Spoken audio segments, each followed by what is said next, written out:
National family health survey 2019-2021 की खास बातें जानने से पहले हमें यह समझना होगा कि एनएफएचएस क्या बला है। एनएफएचएस भारत सरकार का सर्वे होता है।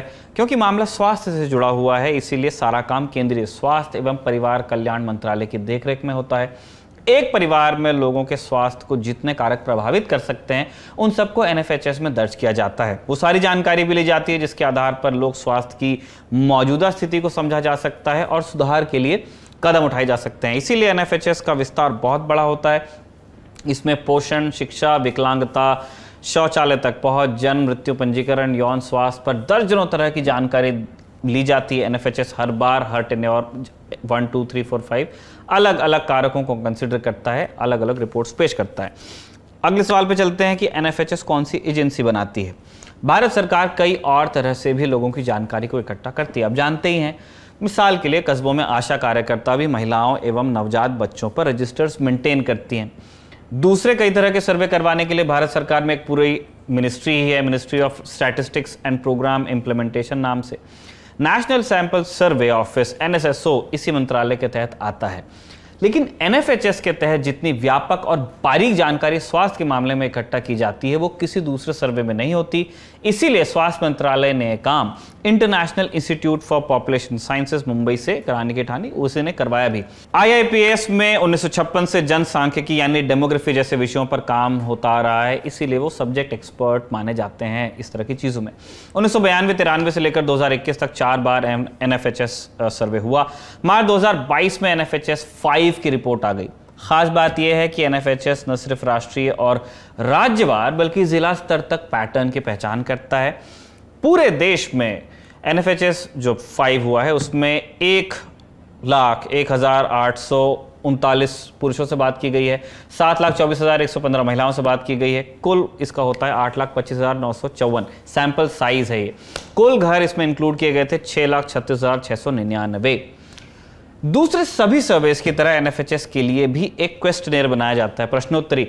अलग अलग उम्र की महिलाओं और पुरुषों के लिए अलग अलग तरह के सवाल थे, लेकिन बात सिर्फ सवाल जवाब पर खत्म नहीं की गई। बच्चों के मामले में वजन लिया गया, ऊंचाई मापी गई, हीमोग्लोबिन लेवल तक जांचा गया। 15 साल से बड़े लोगों की ऊंचाई, वजन, कमर का नाप लिया गया। साथ में blood glucose, blood pressure, vitamin D3 और मलेरिया की जांच भी की गई। इससे आपको अंदाजा लगा होगा कि हमने इसे सबसे विस्तृत और बारीक सर्वे क्यों कहा था। ये सारी बातें हमने आपको इसलिए बताई ताकि आप उन बातों का वजन समझ सकें जो हम आपको आगे बताने वाले हैं। एनएफएचएस 5 की रिपोर्ट का PDF वर्जन 713 पन्नों का है। इस पूरी रिपोर्ट के विस्तार में जाने के लिए एक से ज्यादा ललन टॉप शो की जरूरत पड़ेगी। आज के बुलेटिन में हमने सर्वे की कुछ बड़ी बातों को ही शामिल किया है। आने वाले एपिसोड्स में हो सकता है कि हम और बातों को भी शामिल करें। पहला बिंदु, भारत में आधे लोग सरकारी स्वास्थ्य सेवाओं का इस्तेमाल नहीं करते। जी हां, केंद्र और राज्यों की सरकारें चाहे जितने दावे कर दें, सच यही है कि लगभग 50% घरों ने सरकारी अस्पतालों का रुख नहीं किया। जब कारण पूछा गया तो उन्होंने यही जवाब दिया कि देखरेख की गुणवत्ता खराब है। इसीलिए सबसे ज्यादा शिकायत मिली बिहार को लेकर, जहां 80% परिवारों ने कहा कि वो सरकारी अस्पताल में नहीं जाते। दूसरे नंबर पर उत्तर प्रदेश है, जहां 3/4 लोगों ने ऐसा कहा।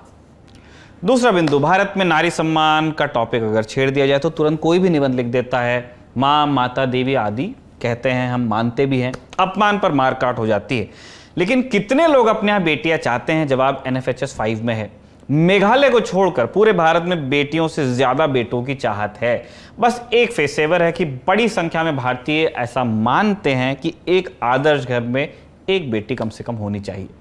तीसरा बिंदु है खान पान को लेकर। वेज नॉनवेज की बहस के दौरान इस पर खूब जोर दिया जाता है कि नॉनवेज हमारे कल्चर का हिस्सा नहीं है, ये हमारा खाना नहीं है। जब सब्जी भाजी है तो फिर मीट, मछली, अंडे की जरूरत क्यों?